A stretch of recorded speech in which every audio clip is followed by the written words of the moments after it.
தமிழ்நாட்டுல எந்த கோவிலுக்கு அதிக உண்டியல் வருமானம் வருது தெரியுமா?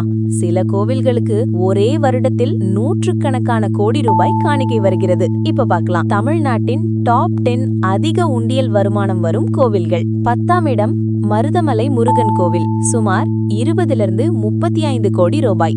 9ஆம் இடம் கபாலீஸ்வரர் கோவில், சென்னை, 20 - 40 கோடி ரூபாய். 8ஆம் இடம் ஸ்ரீவில்லிபுத்தூர் ஆண்டாள் கோவில், 30 - 50 கோடி ரூபாய். 7ஆம் இடம் திருச்செந்தூர் முருகன் கோவில், 35 - 60 கோடி ரூபாய். 6ஆம் இடம் சமயபுரம் மாரியம்மன் கோவில், 40 - 60 கோடி ரூபாய்.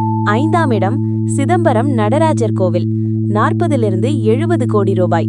4ஆம் இடம் ராமேஸ்வரம் ராமநாத சுவாமி கோவில், 50 - 90 கோடி ரூபாய்.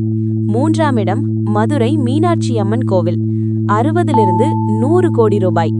2ஆம் இடம் திருத்தணி முருகன் கோவில், 150 - 250 கோடி ரூபாய். சோ இப்ப உங்கள நிறைய பேர் கெஸ் பண்ணிருப்பீங்க நம்பர் 1 பிளேஸ்ல எந்த கோவில் இருக்குன்னு. கரெக்ட், நம்பர் 1 பழனி முருகன் கோவில். வருடத்திற்கு 300 கோடிக்கும் மேல் உண்டியல் வருமானம். தமிழ்நாட்டில் அதிக வருமானம் பெறும் கோவில் இதுதான். இந்த பட்டியல்ல உங்களுக்கு பிடித்த கோவில் எது? மேலும் இப்படிப்பட்ட ஆலய தகவல்கள் தெரிஞ்சுக்கணும்னா டெம்பிள் டிராவலர்ஸ் டிஎன் சேனலை சப்ஸ்கிரைப் பண்ணுங்க.